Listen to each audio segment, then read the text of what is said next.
Now, I know many of you were convinced that last night about 6 o'clock local time, the world was going to come to an end. Just because it hasn't doesn't mean that it's not nearby. Because my appearing today at Yale University is surely one of the four horsemen of the apocalypse. But listen, today is your day. Please do not turn off your electronic devices. Leave your iPhones, your iPads, your sidekicks, your droids, your Blackberries powered up, recording, photographing, texting out all that emerges from this stage over the next few minutes. By the way, I'm sporting the hat. It ain't coming off.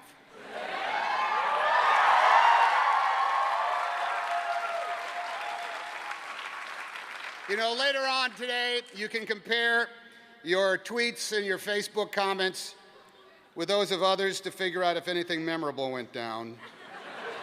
Hey, you know what? Tweet that last sentence I just said.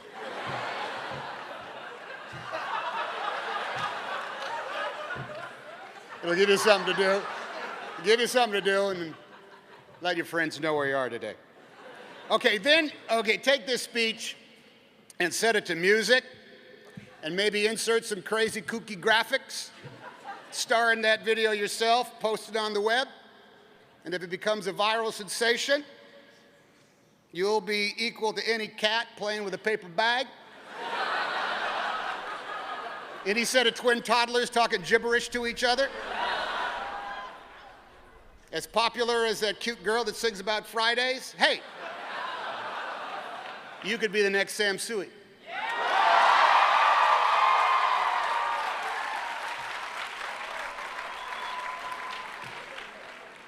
Such are just one of the possibilities in our brave new world, the world you now inherit, whether you like it or not. The jig is up. The clock has run out, and the future with a capital F now rests with all of you in your goofy hats. And all because you went to Yale.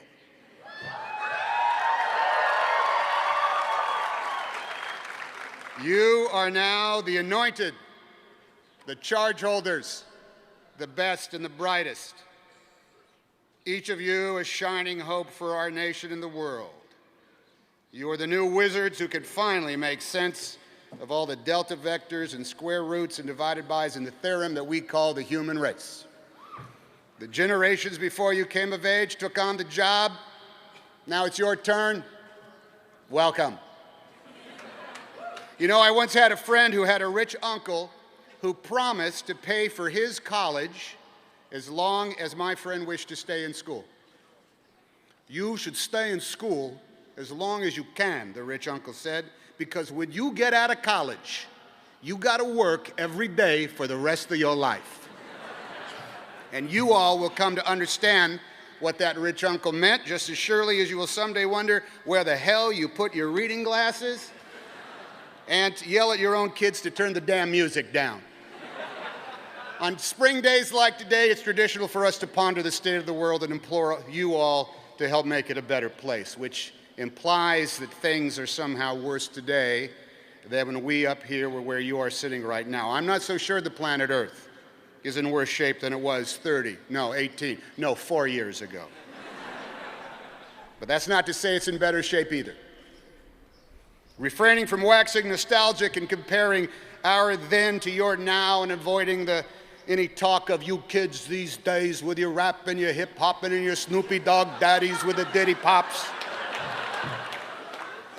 With your 50 cents and your quarter cents.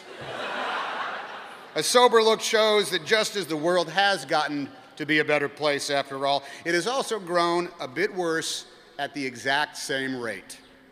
A one step up, one step back sort of cosmic balance between forward progress and cultural retreat that puts mankind on a bell curve of existence, that shows a small segment enjoy ease and comfort while an equal proportion struggle on with little hope in the fortunes of the remainder, either on a rise are on the wane in this confounding tide of so many damn things that we grow oblivious to the shifts in the quality of our lives.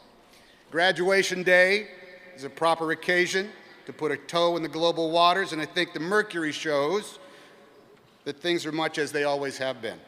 10 years ago, we busied ourselves with trivial stuff imbued with importance, and then came 9/11. In 1991, riches were created in new businesses that had never existed. Then that economic balloon burst. In '81, I had a great job on TV. And in '82, Bosom Buddies was canceled. In '71, color TV in more living rooms than ever showed young Americans still fighting in combat in Vietnam, and in '61, satellites beamed live images around the world for the very first time, but those images were of the building of the Berlin Wall. Now, this 10-year grid shows the same yin-yang thing, and I'm trying to copyright that. Yin-yang thing, copyright Tom Hanks. It shows the same yin-yang thing, thank you, on graduation day 2011. You know, we all have these devices that can make a permanent record of revolutionary change on the other side of the globe, as well as hate-filled diatribes from across town. Fewer and fewer in our country go to bed hungry, but did you see how obesity now affects about half our population? No matter how many bargains we find at the local U-Mart, many of us still struggle to pay the rent and the utilities. Our country is no longer at physical or even ideological war with our enemies for most of the last century, but in the 11.5 years of the third millennium, our armed forces have been fighting in the field for 9 of them. Purchasing intellectual property and the work of artists we admire is as simple as clicking a mouse and paying less than a few bucks, which means you may find that there is no guarantee in making a living at your chosen discipline. Now, some advantages, particularly to this age, are not to be denied. Boredom seems to have been vanquished. There is always something to do. But hasn't this translated into a perpetual distraction in our lives? In the bathroom, at the dinner table, in the back seat, at a wedding, at a bris, at a graduation day. There's always something to check, something to tweet, something to watch, something to download, something to play, something to share, something to buy, something on our voicemail, something to yank at our attention span, and it's all in the palm of our hand for a small monthly service fee. That same technology has allowed for a surplus of celebrities, and that is nothing to cheer about.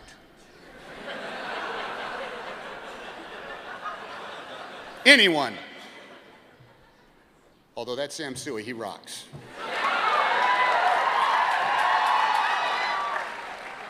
Anyone can enjoy the perks of notoriety now, and the duration of fame has been lengthened from Andy Warhol's brief 15 minutes to a good 15 months, if you're willing to do certain things on camera. Though Orwellian language is often the vocabulary of official newspeak, his boogeyman that was the all-seeing Big Brother has never emerged, unless you live in North Korea, or run a red light in Beverly Hills, or shop online, or have done something stupid in the wrong place at the wrong time in front of someone with a camera in their cell phone, and that is everybody. So, pardon my junior college Latin, the vulgus populi has become the all-seeing state, and if you cross it, Google search will forever display your screw-up. So actually, there is a Big Brother. But he's not a malevolent fiction. He's actually all of us, and he lives in our search engines. So no matter how many times I do the calculations, I come up with a social draw. The positives balance the negatives. The X's equal the Y's.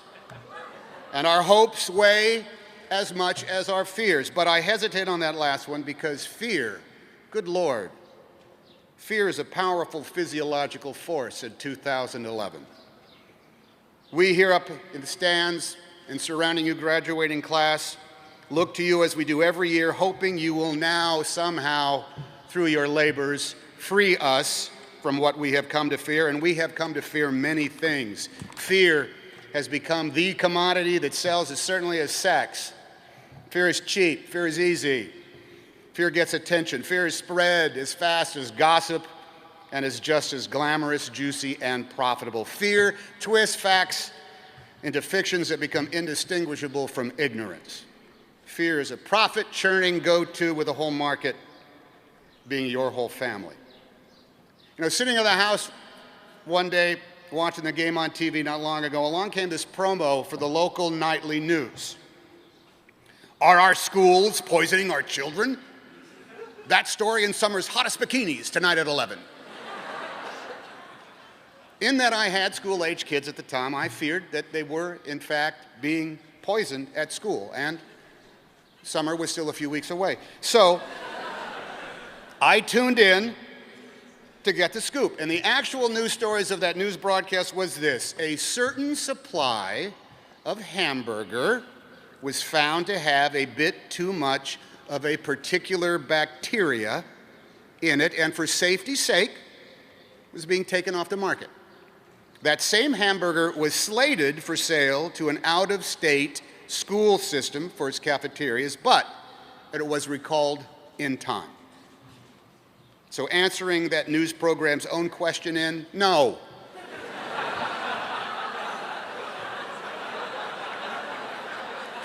Our schools were not poisoning our children. But yes, that summer there would be some very hot bikinis at the beach. Now, the early American naval commander John Paul Jones said, "If fear is cultivated, it will become stronger. If faith is cultivated, it will achieve mastery." And this is why I am a big fan of history, because observations in the American colonies over 200 years ago by a compatriot of Nathan Hale, who lived in that building right over there, translate word for word to the United States in 2011. For I take that fear to be fear in the large scale, fear itself, intimidating and constant. And I take faith to be what we hold in ourselves, our American ideal of self-determination. Fear is whispered in our ears and shouted in our faces. Faith must be fostered by the man or woman you see every day in the mirror. The former forever snaps at our heels and our synapses and delays our course. The latter can spur our boot heels to be wandering, stimulate our creativity, and drive us forward. Fear or faith, which will be our master? 3 men found that they could no longer sleep because of their deep-seated fears. This is a story I'm telling. Their lives were in a state of stasis because of their constant worries. So they set out on a pilgrimage to find a wise man who lived high in the mountains, so high up above the tree line that no vegetation grew, no animals lived, not even insects could be found so high up in the mountains in that thin air. And when they reached his cave, the first of the 3 said, "Help me, wise man, for my fear has crippled me." "What is your fear?" asked the wise man. "I fear death," said the pilgrim. "I wonder when it is going to come for me." "Ah, death," said the wise man. "Let me take away this fear, my friend. Death will not come to call until you are ready for its embrace. Know that, and your fear will go away." Well, this calmed that pilgrim's mind, and he feared death no longer. The wise man turned to the second pilgrim and said, "What is it you fear, my friend?" "I fear my new neighbors," said the second pilgrim. "They are strangers who observe holy days different than mine. They have way too many kids, and they play music that sounds like noise." "Ah, strangers," said the wise man. "I will take away this fear, my friend. Return to your home and make a cake for your new neighbors. Bring toys to their children.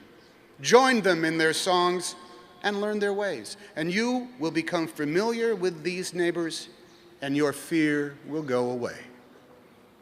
Well, the second man saw the wisdom in these simple instructions and knew he would no longer fear the family who were his neighbors. There in the cave, so high in the mountains that nothing could live, the wise man turned to the last pilgrim and asked of his fear. "O wise man, I fear spiders. When I try to sleep at night, I imagine spiders dropping from the ceiling and crawling upon my flesh, and I cannot rest." "Ah, spiders," said the wise man. "No shit, why do you think I live way up here?"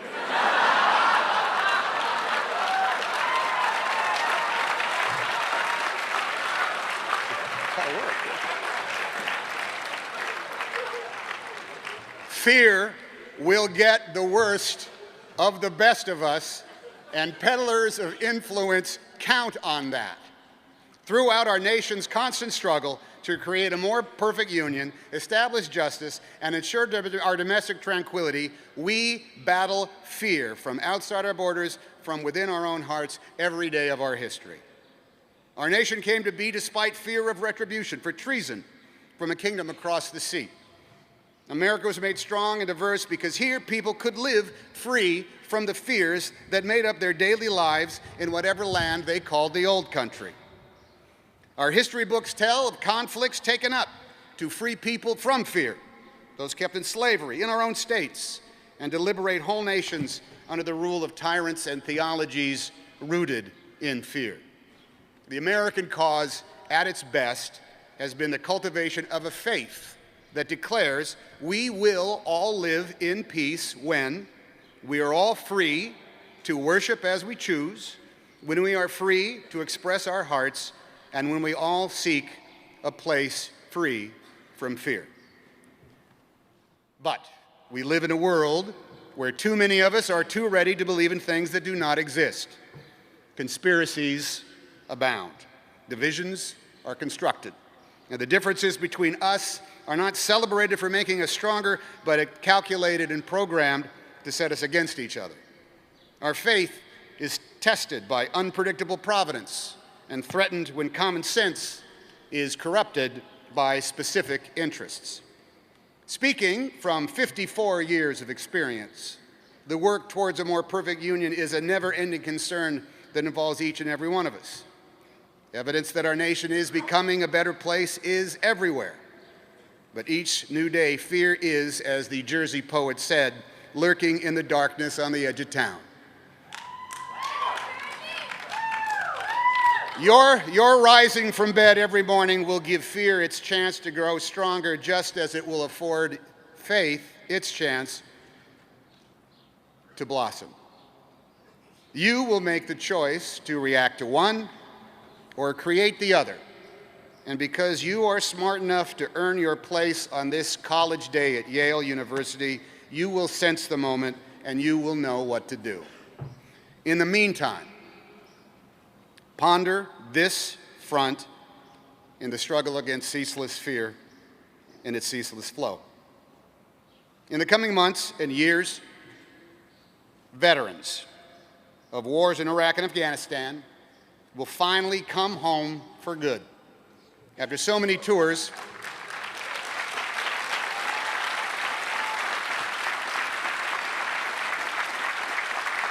and we know this. Some, after many tours that wore on the body, ate at the soul, and spilled a great portion of their lives. For all of them, after a long time spent far away in the harsh realm of war, and they returned different from what they were when they left. Surely their faith in themselves is shadowed by a fear of not knowing what is expected of them next. Now, no matter what your view of those wars over there, you can affect the future of our nation right here by taking their fears head on. You can imprint the very next pages of the history of our troubled world by reinforcing the faith of those returning veterans, allowing them to rest, aiding in their recovery, if possible, their complete recovery, So let those of us who watched and debated their long deployments serve them now as they served when they were asked and as they were ordered.